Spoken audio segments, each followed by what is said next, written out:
Welcome back to STEM Powered. This episode features Miss Natalia as she talks about her experience in teaching physics. Hi, Miss Natalia. How are you doing today? Hello, I'm fine. Thank you so much. How about you doing today? I'm doing good, thank you.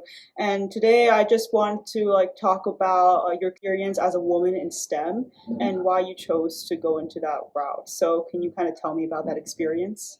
My experience as a woman in STEM was kind of particular because I'm an immigrant in the United States. I was born in Uruguay, South America, and there in South America, STEM for women is really challenged because it's not common to be a woman and be in the STEM field. And also our resources are many times very limited. Even though Uruguay is a wonderful country with a lot of resources for education, we are not, for example, the same resources as United States. But when I was in high school, I fall in love with physics because of my physics teacher in my junior year. So my experience was always linked to education in science rather than, for example, research or investigation. It's more about teaching students who love science and just be able to, I would say, change the world. Who knows? Was there a defining moment where you realized I really want to do physics? I know your teacher really inspired you, but was there a really strong moment for you?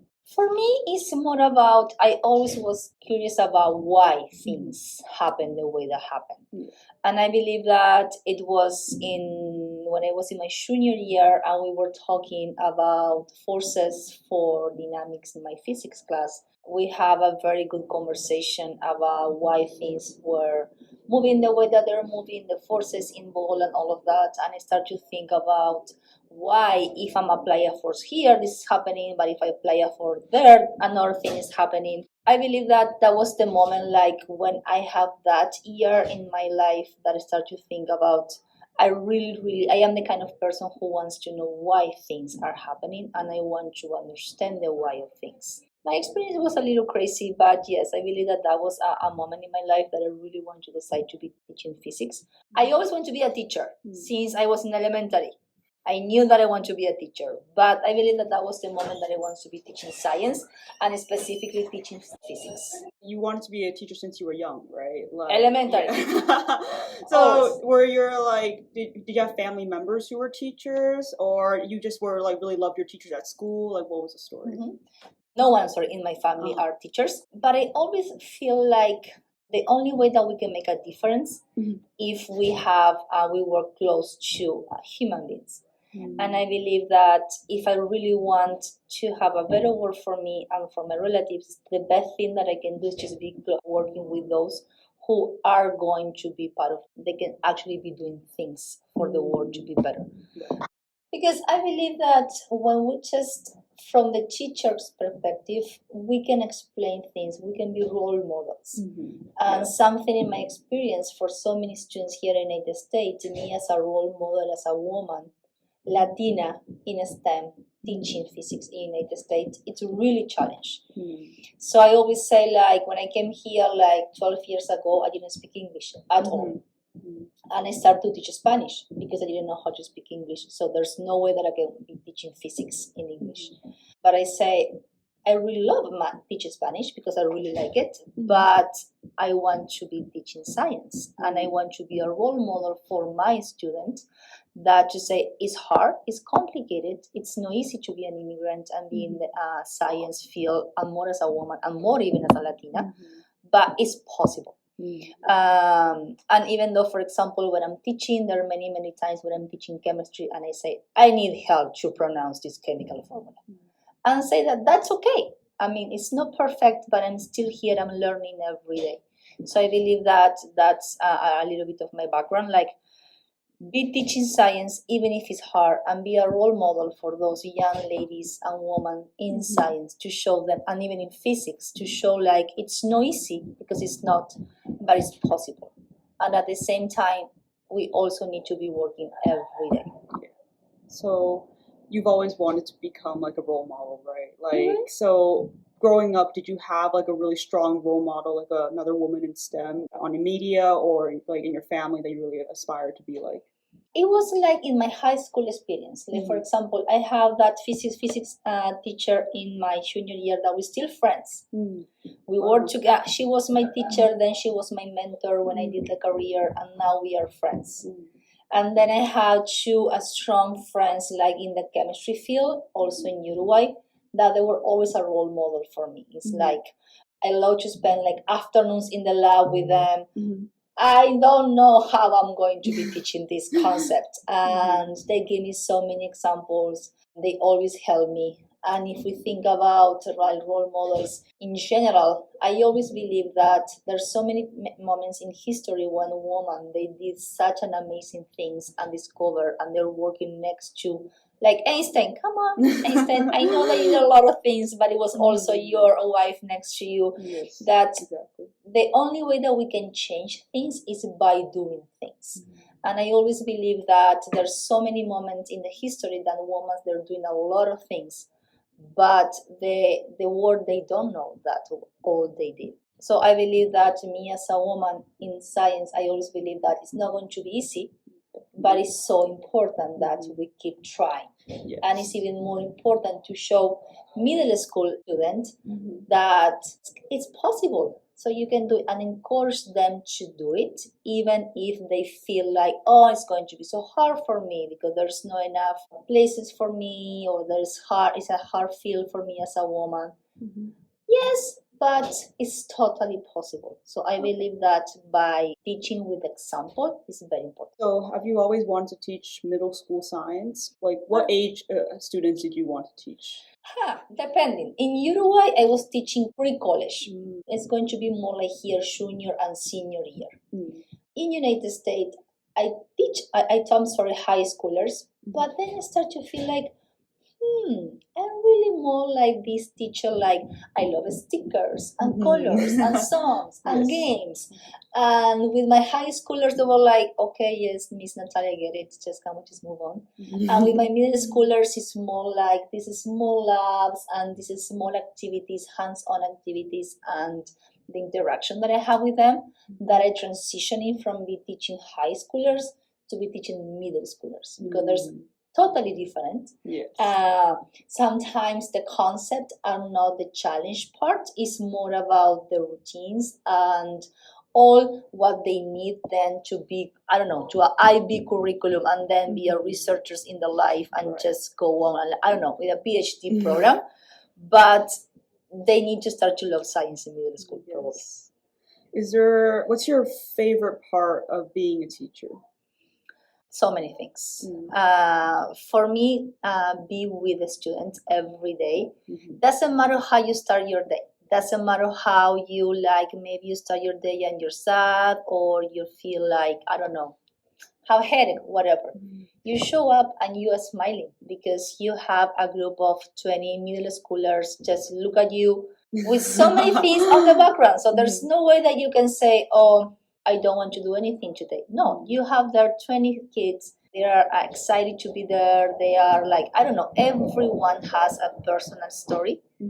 And for them, these 70 minutes that they are with me is a new experience for them. And it's a new experience for me. And we can always change life. I always say, like teachers, we change life. Because many times the students, they need like role models, they need like just be talking with someone that we just make difference many times. So that's the best part for me, like the smiles, the conversations, the experience that I have every day with them just makes a lot of happiness for me. I cannot imagine just be working by myself with a computer or on a cell phone. Never. It's so dry. Exactly. I can never be doing that. Oh, what has anything like surprised you, like being a teacher? How long have you been a teacher for? Oh my gosh, my entire life. I started teaching when I was 21. I'm almost 42. Because when I was finishing my career, I started tutoring students, and then when I was in my third year of the career, I started to work in high school for the district in Uruguay. So I have been teaching for the last 20 years in so many different schools in different countries. So that's the part that I really like, that I had experience from, I don't know, from Uruguay in different schools, like private and for the district, and also here in the United States, I don't know, Chicago, California, GD, private schools, or like this school for the district. So that's the thing, like when you just have experience in so many different places, you learn a lot from that. Definitely. So what are some like specific challenges you've faced as a woman in STEM? I know like previously you mentioned not having a lot of like resources and not having knowing a lot of women in STEM, but what are some personal challenges you have experienced yourself firsthand? I would say like myself, it's, for example, if you see like the department in many different schools, you don't see many physics teachers as a woman. Oh yeah, definitely. Like for example, like in United States, all my colleagues were always men in physics. Yes. We have, yes, for chemistry or for bio, I have women as colleagues, but not for physics. And in our school too. In our school, I am the only woman physics teacher. Yeah. So it's like, and it's not easy to get, because usually that physics position, when you just apply to a school, it's already a physics teacher for so many years. Yeah. So be able to get that position, it's not easy. I'm not saying just because you're a woman, of course, because there's so many other reasons and factors. Yes. But when you just look around you, if you don't have like a peer to compare and you don't feel identified with the other person, it's hard, because like, why am I always the only one? Exactly, yeah. So I believe that that's one of the biggest challenge that I have.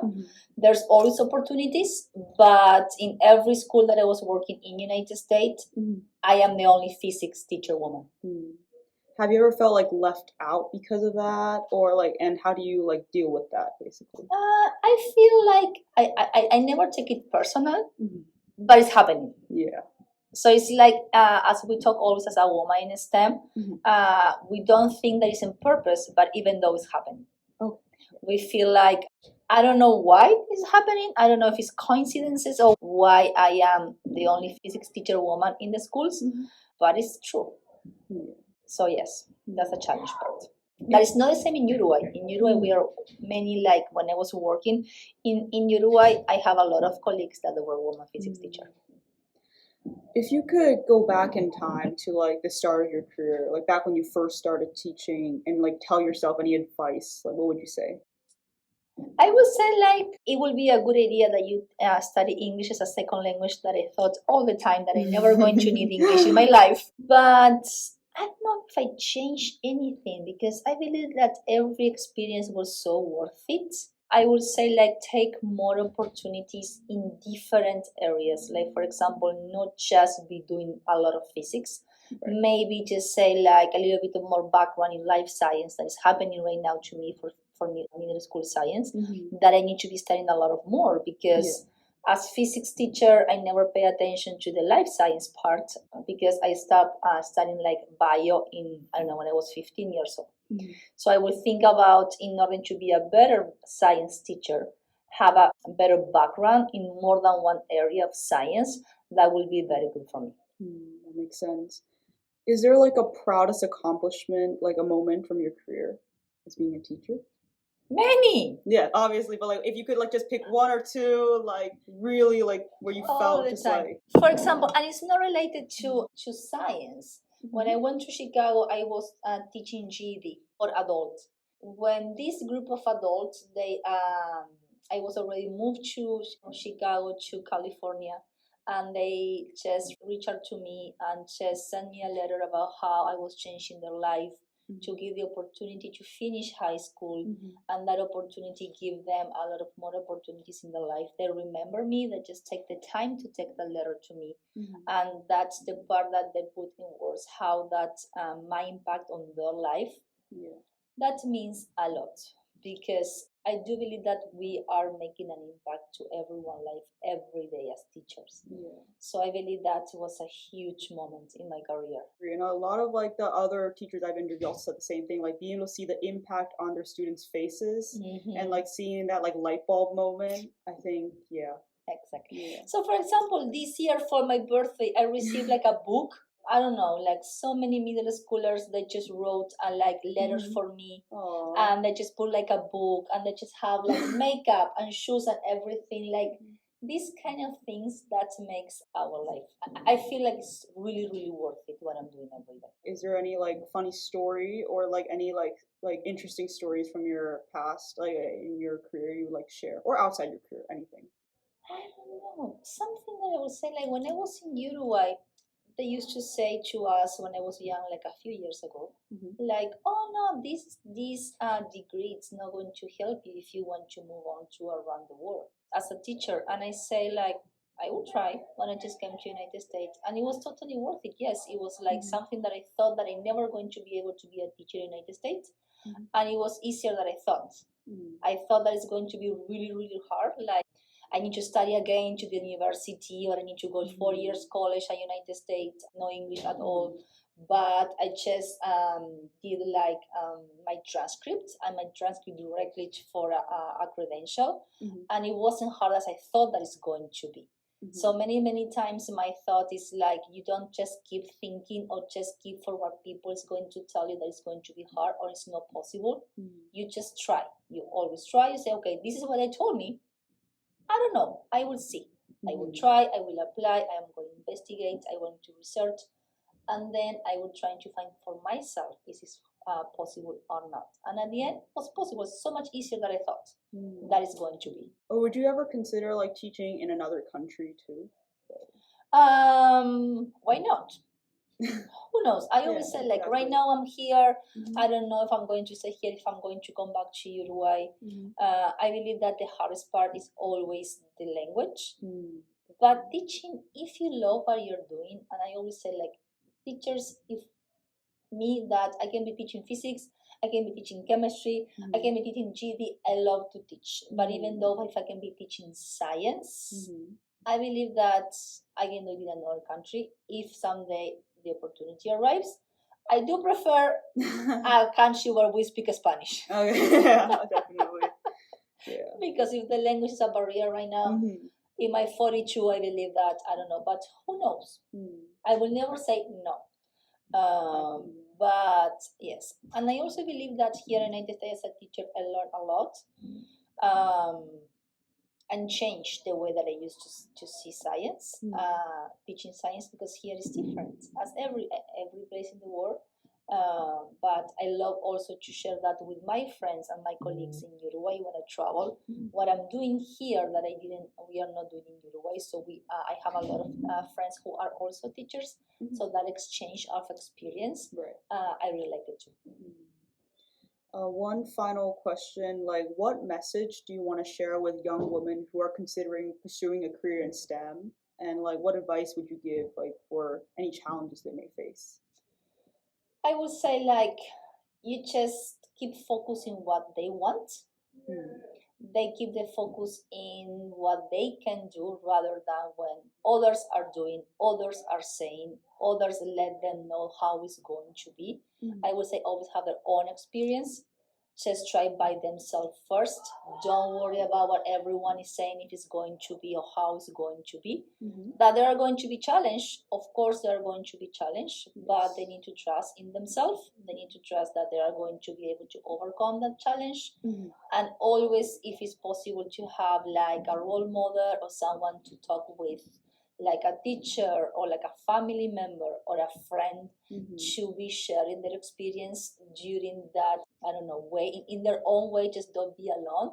I always say like to have someone to just give you some feedback and share their experience is always a very good idea. All right. Thank you so much, Ms. Natalia. That was very inspiring. Thanks for tuning in to this episode of STEM Power, and a huge thanks to Ms. Natalia for sharing her story. If you have an idea for an episode you'd like to send to the show, please fill out the form in the description. See you next time.